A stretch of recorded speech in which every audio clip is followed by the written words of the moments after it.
Hello दोस्तों, कैसे हैं आप लोग। आज है 25 मई और मेरी तरफ से आप सभी को ईद की बहुत बहुत शुभकामनाएं। तो आज हमारे पास कुछ आर्टिकल्स है, 3 आर्टिकल्स है डिस्कस करने के लिए। लेकिन 3 में से 2 ही आर्टिकल मैं यहाँ पर अभी डिस्कस कर पाऊँगा और एक आर्टिकल्स कल डिस्कस कर लेंगे। तो सबसे पहले कोट्स देखेंगे। और देखिए, कोट्स मैंने यहाँ पर लिखा नहीं है, लेकिन मुझे एक अब्राहम लिंकन का एक कोट्स याद आ रहा है। तो बड़ी ही शानदार बात अब्राहम लिंकन ने की है। अब्राहम लिंकन साहब ने की है कि अगर मुझे एक पेड़ काटने के लिए एक दिन का समय दे दिया जाए, अगर मुझे एक पेड़ काटने के लिए एक दिन का समय दे दिया जाए, तो मैं 22 घंटा धार बनाऊंगा। मैं 22 घंटा कुल्हाड़ी की धार बनाऊंगा और 2 घंटा पेड़ काटने में लगाऊंगा। तो दोस्तों, आई होप कि इस कोट से आप समझ रहे होंगे अब्राहम लिंकन क्या कहना चाहते हैं।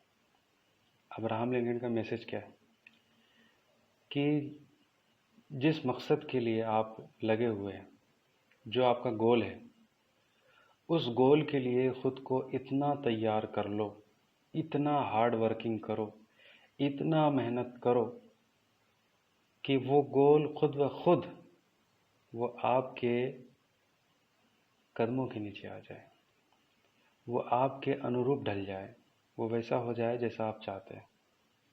समझ रहे? इस तरीके से अब्राहम लिंकन का ये मैसेज है जो हमें समझना चाहिए। तो ठीक है, देखिए, जीएस पेपर 2 में ये काम आएगा। और यह आर्टिकल था आज का, the need of a million work site now. ठीक है, और ये टॉपिक कवर होगा वेलफेयर स्कीम में vulnerable section of population by the centre and state and the performance of the schemes. तो सबसे पहले देखिए कॉन्टेस्ट क्या है कि अजीम प्रेमजी यूनिवर्सिटी ने एक सर्वे कंडक्ट किया और कई सारे इंस्टीट्यूशन ने भी सर्वे कंडक्ट किया। तो सर्वे कंडक्ट करने के बाद पता चला कि 74% लोग ऐसे हैं जिन्होंने कहा कि वो एक राज्य से दूसरे राज्य में स्कैटर्ड हो गए, उनको अपना घर बार ठिकाना छोड़ना पड़ा, लॉकडाउन की वजह से उनको अपना रेसिडेंस बदलना पड़ गया।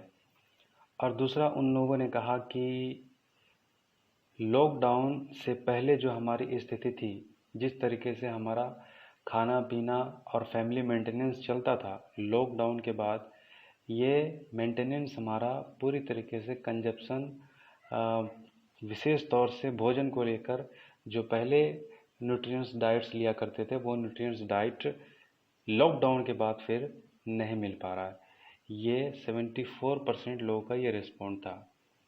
वैसे PDS public distribution system, PDS system के बारे में भी लोगों ने कहा कि तकरीबन 86% लोग इससे फ़ायदा वो गरीब मार्जिनल सेक्शन के लोग उठा रहे हैं कि जिनके पास जो है राशन कार्ड था, और जिनके पास नहीं भी था तो उन लोगों के लिए भी जो है कई सारे एनजीओ वगैरह और कई इंस्टीट्यूशन ने उनको हेल्प किया। तो पीडीएस सिस्टम में प्रधानमंत्री की तरफ से ये राशन को डबल दिया गया 3 महीना तक के लिए। और तकरीबन जो है देखिए यहाँ पर 3 महीना तक के लिए दिया गया, लेकिन 3 महीना और बढ़ा दिया जाना चाहिए।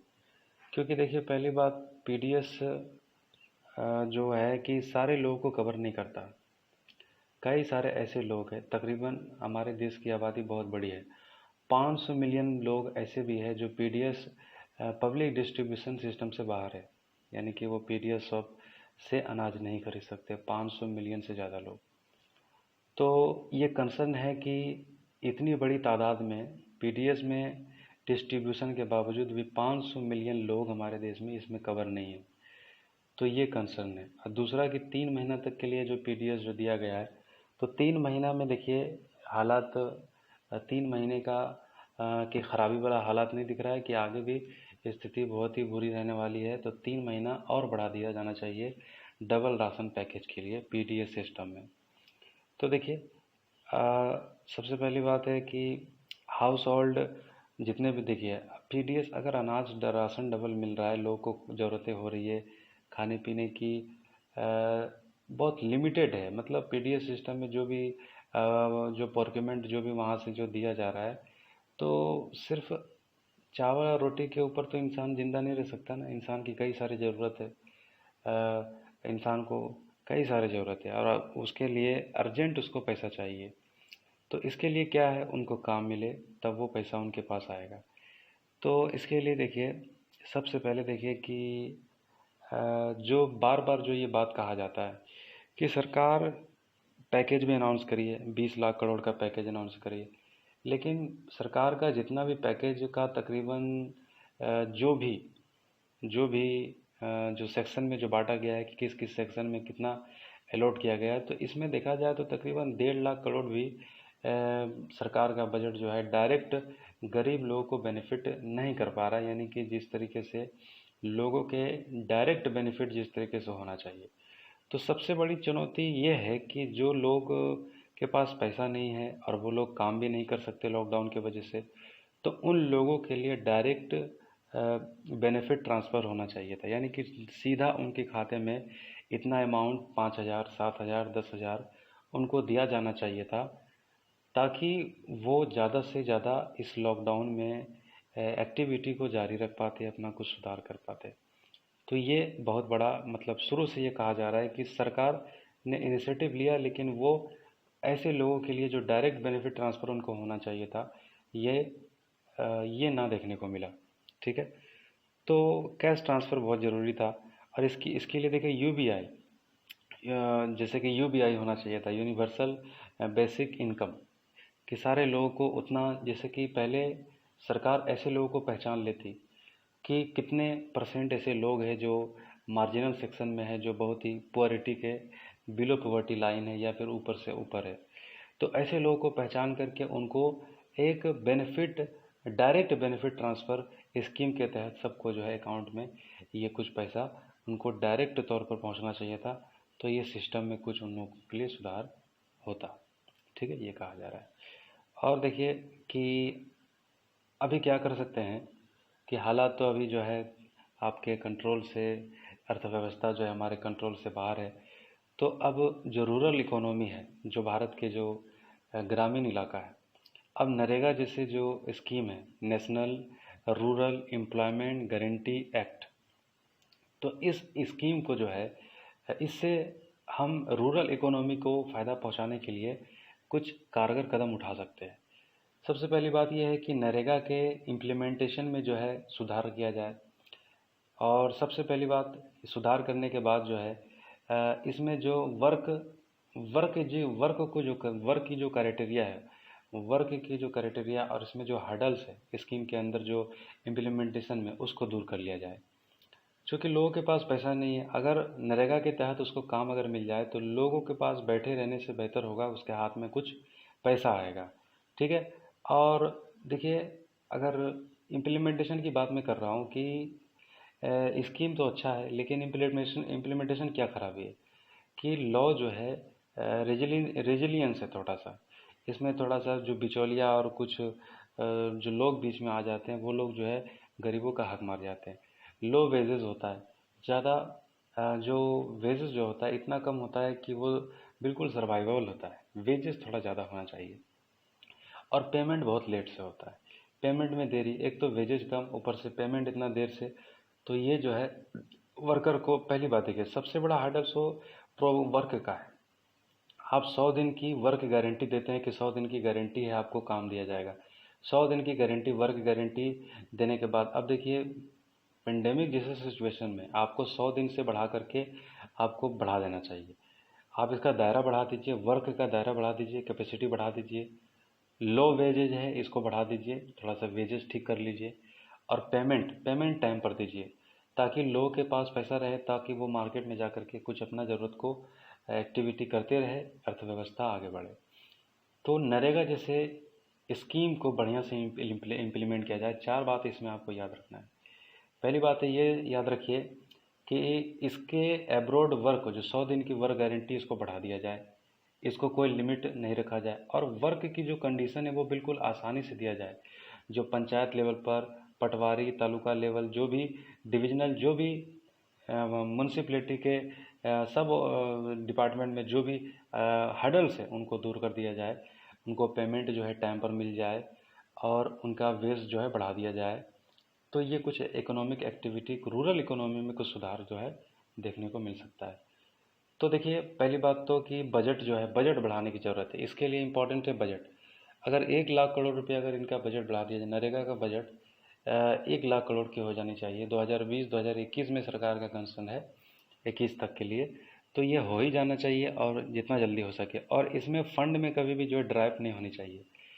देखिए, फंड में देखिए ड्राइव नहीं होना चाहिए। पैसा कंटिन्यूसली प्रोसेस पर जो है इसमें लोगों तक पहुंचनी चाहिए, बेनिफिट होती रहनी चाहिए, काम होती रहनी चाहिए। और ऐसा ना देखने को मिले कि लोग भी पेमेंट जो 6-6 महीना तक जो है, 8-8 महीना, 10-10 महीना तक, और फिर उसके बाद इतना लंबा टाइम के बाद फिर लोग बहुत ज़्यादा एक्सप्लॉइट हो जाते हैं।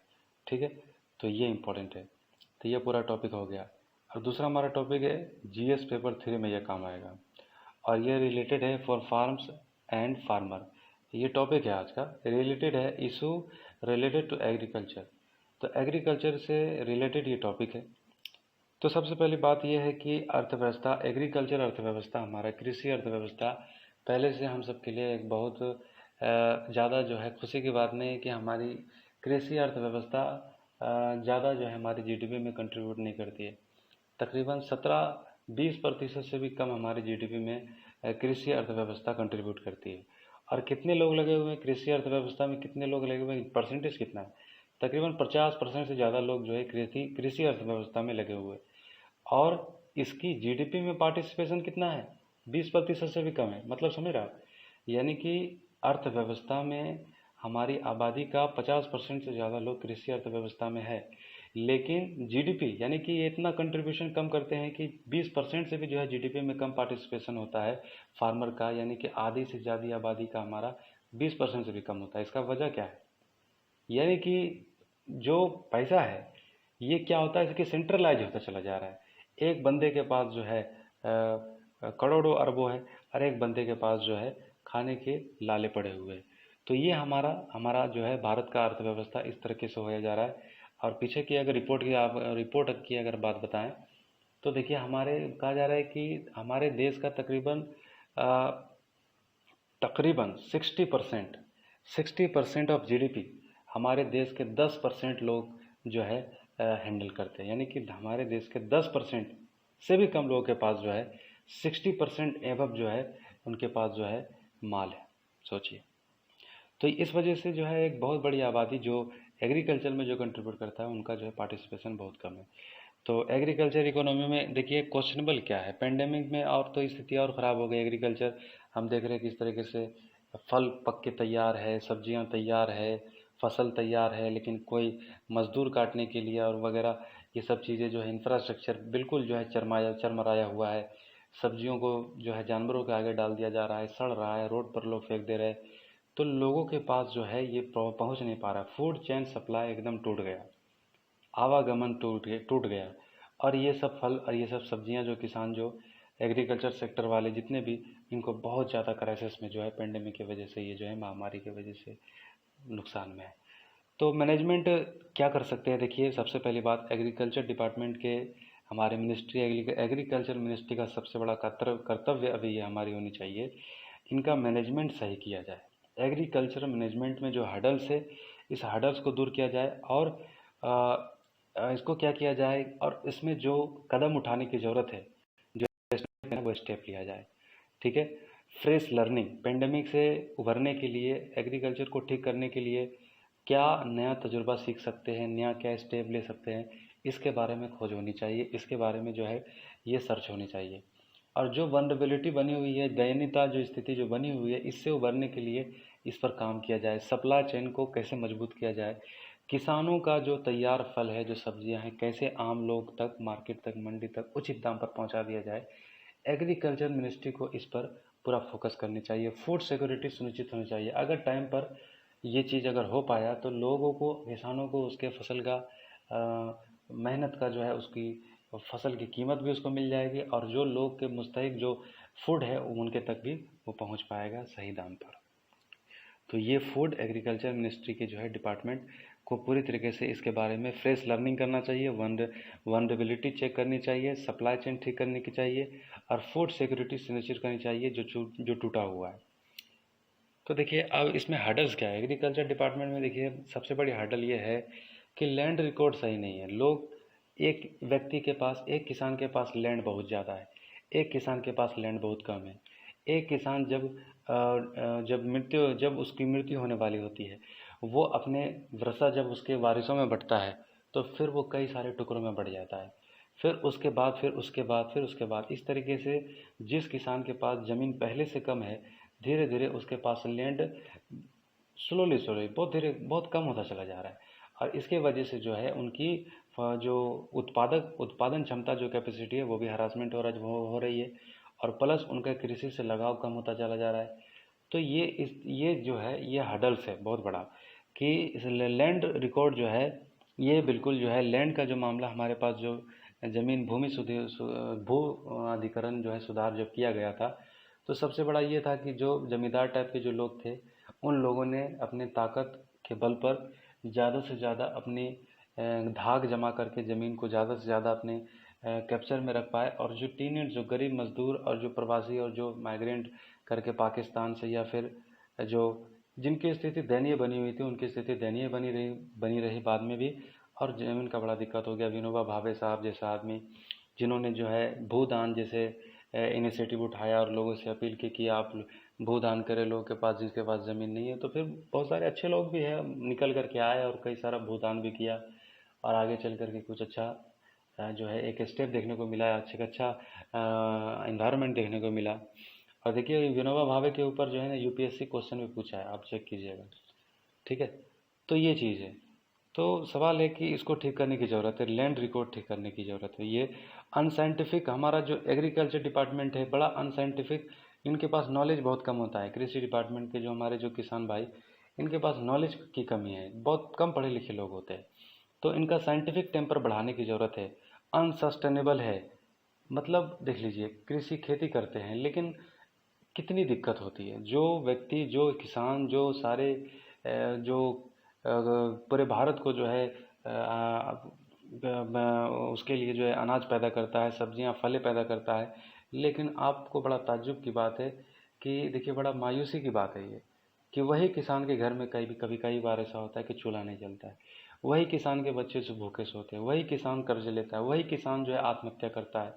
जो किसान सारे देश की समस्या फूड सिक्योरिटी को सॉल्व कर रहा है, उसकी स्थिति इतनी दयनीय बन जाती है, उनका हालत इतना ख़राब हो जाता है, इतना अनसस्टेनेबल हो जाता है।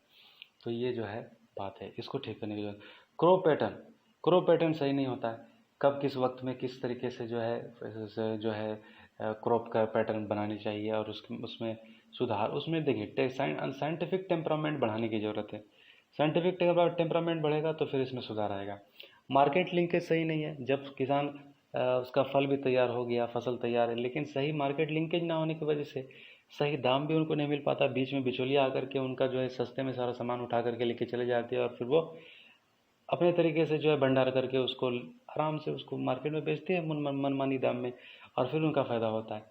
तो फार्मर का एक्सप्लॉयटेशन हो जाता है, गरीब फार्मर को उसको जल्दी से बेचना पड़ जाता है, भंडारण उसके पास होता नहीं है और उसके पास उतनी एवेबिलिटी है नहीं कि ज़्यादा दिन तक उसको जो है उसको रख पाए, क्योंकि उसको कई सारे लोगों का कर्जा देना होता है, कई सारे अन्य नेसेसरी काम होता है, उनको इंतज़ार नहीं कर पाता फार्मर कि रुक करके जो है कुछ समय तक रुक करके इसको देखा जाए, मार्केट के हिसाब से जो है इसको सेल किया जाए। बड़े फार्मर तो ठीक है वो अपने हिसाब से जो है सिचुएशन को हैंडल कर लेते हैं, लेकिन छोटे फार्मर इसमें जो है पूरी तरीके से शोषित हो जाते हैं। ऑफिशियल लोग भी जो है भ्रष्टाचारी जो है, सही जो है एक्टिविटी नहीं रहता इनका। और बीच वाले जो लोग होते हैं जो एपीएम सिस्टम, देखिए एपीसीएम अभी सिस्टम की बात करें कि सरकार ने कहा कि फार्मर जहाँ कहीं भी चाहे अपना फसल बेच सकता है, किसी भी राज्य में जाकर, किसी भी स्टेट में जाकर, किसी भी मंडी में जाकर, ये सरकार के लिए कोई हर्डल्स उसके लिए पैदा नहीं करेंगे। तो ये एक अच्छा स्टेप है, लेकिन उसकी क्रिटिसाइज भी किया गया है कि देखिए बिहार जैसा स्टेट में एपीसीएम सिस्टम पहले से इंफ्रास्ट्रक्चर बहुत ही ख़राब है। देखिए एपीसीएम में तो कुछ सरकार इंफ्रास्ट्रक्चर देती है, कुछ जो है मदद करती है, कुछ रोड वगैरह और कुछ इनिशिएटिव लेती है, लेकिन बिहार जैसे स्टेट में क्या होता है कि बिचौलिया ही बीच में आकर के सारा फसल वो उठा करके लेके चला जाता है कम दाम पर, और फिर उनको सही दाम भी नहीं मिल पाता है। ठीक है, तो बिहार जैसे राज्य में एपीसीएम सिस्टम सही से काम भी नहीं करता है, इंफ्रास्ट्रक्चर उतना मजबूत है भी नहीं, और गवर्नमेंट में भी उतना एफिशिएंसी है नहीं जो ठीक से इसको टैकल कर पाए। तो ये सब इम्पोर्टेंट है। और देखिए, ये तो हो गई बात। अब देखिए कि किसान का जाती प्रॉब्लम क्या है। वो पहले क्या, इरिगेशन का फैसिलिटी कमी है, इरिगेशन फैसिलिटी की कमी है। जब सूखा पड़ जाता है, बारिश नहीं होती है, सारा फसल ऐसे बर्बाद हो जाता है। तो ये ठीक करने की ज़रूरत है। एडेप्टेशन ऑफ टेक्नोलॉजी कन्फ्लिक्ट है। अगर टेक्नोलॉजी के साथ जो है किसान नहीं चल पा रहा है, उसको समझ में नहीं आ रहा है। देखिए, पहले अगर किसान शिक्षित होगा, अमेरिका जैसे देश में किसान जो है कितना प्लानिंग के साथ खेती करता है, कितना एकड़ ज़मीन पर जो है हवाई जहाज़ से उनके लिए जो है इंसेक्टिसाइड पेस्टिसाइड का छिड़काव किया जाता है। वो फार्म बना करके वहाँ पर जो है महीनों तक रुक के लेबोरेटरी चेक करके और प्लानिंग के साथ जो है कितनी बड़ी खेती होती है, और वो खेती को एक व्यवसाय की तरह देखता है। लेकिन बाहर के किसान तो 2 वक्त का रोटी भी नहीं हो पाता है, और किसान जो ज़्यादातर जो गरीब किसान टीनेंट्स है, तो हमारा ये क्या है, टेक्नोलॉजी के साथ वो अपने आप को अपडेट नहीं कर पाते। जिस तरीके से टेक्नोलॉजी अपडेट हो रहा है पूरी दुनिया में, जो टेक्नोलॉजी क्रांति आ रही है, इसके साथ किसान हमारा पहले से शिक्षित होता नहीं है, उस वो अपडेट नहीं हो पाता। और फिर जो है कई जो है जानवरों का दिक्कत है कि चर जाता है खेत, और वाइल्ड लाइफ भी जो है, ये सब जो है हर्डल्स है। और जो वेदर चेंज हो जाता है, इसके वजह से मौसम क्लाइमेट चेंज देख रहे हैं। अन अन कंडीशन जो है, कभी क्या होता है कि बारिश बहुत ज़्यादा हो जाती है, कभी क्या होता है ठंड बहुत ज़्यादा हो जाती है, कभी क्या होता है गर्मी बहुत ज़्यादा हो जाती है। तो ये स्थिति जो है, ये किसान के लिए बड़ा चुनौती पैदा कर देता है। तो ये सब हर्डल्स है। अब देखिए, सरकार भी अपनी तरफ से काम कर रही है, सरकार का बहुत सारा स्कीम चल रहा है, लेकिन वही बात है कि सरकार का स्कीम चलता तो है, लेकिन इम्प्लीमेंटेशन में जो है बड़ा जो है दिक्कत है। इम्प्लीमेंटेशन सही से करने की ज़रूरत है। जैसे कि अभी देखिए कि छत्तीसगढ़ में एक स्कीम लागू किया गया, राजीव गांधी किसान न्याय योजना।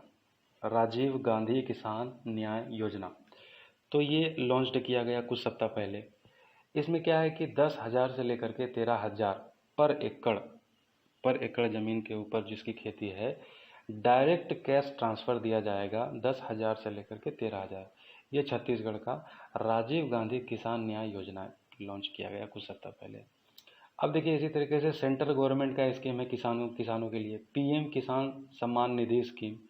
तो इस स्कीम के तहत क्या है, 6,000 रुपया जो है 5 एकड़ से कम जिसकी पास ज़मीन है, वो लैंड ऑन करता है, 6,000 रुपया साल में उनको जो है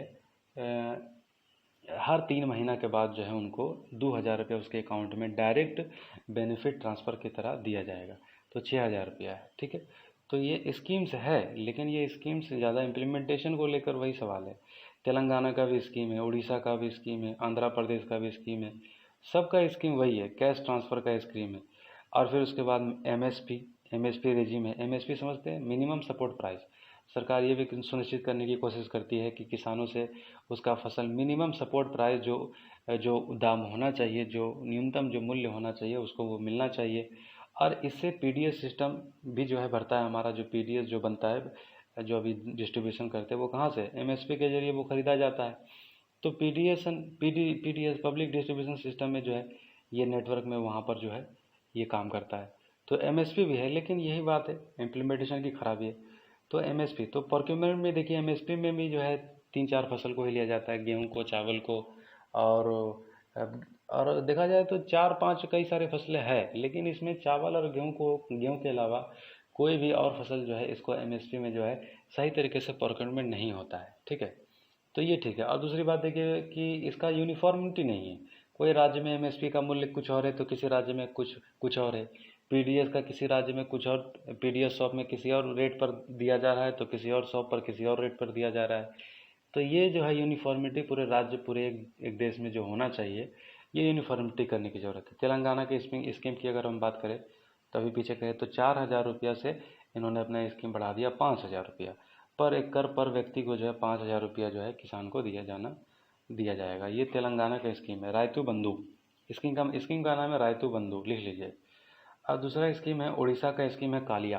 कालिया का फुल फॉर्म ये होता है, कृषक assistance of livelihood and income and augmentation, ठीक है। तो इस स्कीम में क्या है, इस स्कीम में भी डायरेक्ट बेनिफिट ट्रांसफ़र है, डायरेक्ट जो है किसान को जो है बेनिफिट ट्रांसफ़र होगा। वेस्ट बंगाल का भी स्कीम है किसान बंधु, ठीक है। झारखंड का भी स्कीम है सीएम कृषि आशीर्वाद योजना। तो ये सब डायरेक्ट इनकम सपोर्ट जो है किसान को देने के लिए ये सब स्कीम लॉन्च किया गया है। तो वही बात है कि these schemes launch just before the election, है कि नहीं। हमारे देश में यही चीज़ होता है, हर काम जो है पॉलिटिक्स के ही दृष्टिकोण से होती है, ठीक है। ऐसे पॉलिटिक्स के बारे में हमको चर्चा नहीं करना, हम स्टडी लाइन बेस से चर्चा कर रहे हैं, ठीक है। आप इसको नोट डाउन कीजिए।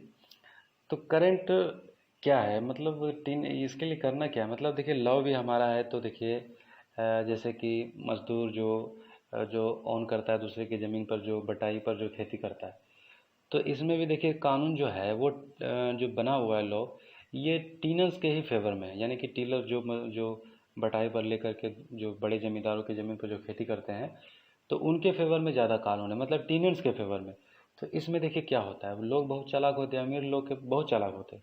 ये लोग करता क्या है कि कानून के दाव पेच में नहीं पड़ता है। वो कहता है सीधा देखिए आप इतना ज़मीन पर मेरा खेती कीजिए, इतना परसेंट आपको देंगे, इतना पैसा आपको देंगे। तो इस तरीके से उनको जो है वो मुंह बोल करके जो है मुंह बोला तरीके से उसको तय कर लेता है। सरकारी लॉ के हिसाब से कोई एग्रीमेंट नहीं होता है कि इतना में इतना, इतना में इतना आपको दिया जाएगा, और फिर आगे चल के भी ऐसा ना हो कि वो मुकर जाए, फिर जो है नुकसान हो जाए। तो फिर तो ये इससे जो है सरकार जो है जो लैंड लॉर्ड वगैरह जितने जो ज़मीन के लोग जो है वो लोग भाग जाते हैं। तो इसमें सुधार, लेटर कहते हैं इसमें सुधार करने की ज़रूरत है। कानून ऐसा बनाइए कि एक जो बटाई पर जो ज़मीन दे रहा है और जो आदमी जो करने वाला जो किसान जो खेती करेगा जिसके ज़मीन पर, दोनों के बीच में आप इस तरीके से लॉ लेके आइए ताकि दोनों के बीच में एक अच्छा कॉम्प्रिहेंसिव जो है, एक दूसरे का कोई शोषण न कर पाए, एक दूसरे के बीच में एक अच्छा जो है तालमेल देखने को मिले। ऐसा इसमें सुधार करने की ज़रूरत है, ठीक है। तो देखिए कि अब क्या है और क्या कर सकते हैं। और देखिए कि लेबर देखिए पहचानिए, आइडेंटिफाई लैंडलेस लेबर। देखिए जो लोग जिनके पास ज़मीन नहीं है और जो दूसरे की ज़मीन पर लेबर का काम करते हैं, अब क्या है उनके पास अपॉर्चुनिटी होना चाहिए। अपॉर्चुनिटी ये होना चाहिए कि उसको जो आप टेम्प्रोरी जो स्कीम आपका उसको देखिए वजह क्या है कि ये लोग जो है फिर चले जाएंगे नहीं तो बाहर किसी और राज्य में काम करने के लिए, सीजनल वर्कर जो इसको कहा जाएगा, फिर जो है वहाँ पर उसको फिर दिक्कतें सामना करना पड़ जाता है। तो आप इनको उनके ही जगह में जो है काम दे दीजिए। कैसे दे दीजिए, मनरेगा से जोड़ दीजिए। पंचायत पटवारी और ये सब लोग जो है चाहे तो इन लोगों को हेल्प कर सकता है, और लीकेज जो करप्शन जो होता है इसकी जो है जांच करके एक अच्छा जो कह सकते हैं कि लोकल गवर्नमेंट में जो है कुछ अच्छा इनिशिएटिव लिया जा सकता है। मतलब मनरेगा के साथ वो लैंडलेस लेबर, जो लैंडलेस लेबर है जिनके पास जो बेचारे के पास ज़मीन नहीं होता, वो लोग क्या कर सकते हैं, मनरेगा से उनसे ऐड करके उन लोगों को सपोर्ट किया जा सकता है। तो सेंटर और स्टेट देखिए जितना भी स्कीम चालू किए हैं, इससे तकरीबन 5 लाख करोड़ रुपया जो है तकरीबन जो है खर्च हो जाता है। स्कीम को वेलफेयर स्कीम बनाने के लिए 5 लाख करोड़ रुपया जो है सेंटर और स्टेट दोनों मिलके। तो देखिए इतना बड़ा अमाउंट खर्च कर देने के बाद भी रिजल्ट क्या आपके सामने है। किसान और एग्रीकल्चर मिनिस्ट्री हमारी किस तरीके से काम कर रही है और हमारा डिपार्टमेंट किस तरीके से डेवलपमेंट कर रहा है, एग्रीकल्चर डिपार्टमेंट सबके सामने है। तो 5 लाख करोड़ रुपया खर्चा करने के बाद भी ऐसी स्थिति है, तो फिर ये तो एक बहुत बड़ी चुनौती की बात है। तो देखना चाहिए, राइटर सुझाव देते हैं कि बेसिक इनकम कवरेज होना चाहिए। ऐसे गरीब लोगों को जो मार्जिनल सेक्शन है, जिनका जो है बहुत टफ जो सिचुएशन में जो लोग रहते हैं, तो उनके लिए अब समय है कि उनको बेसिक इनकम जो है उनके कवरेज होना चाहिए, खासतौर से किसानों को। तो ये रहा पूरा टॉपिक डिस्कस हो गया। आई होप कि आपको ये पूरा समझ में आया हो। चलिए दूसरों के लिए शेयर कर दीजिए। Thank you.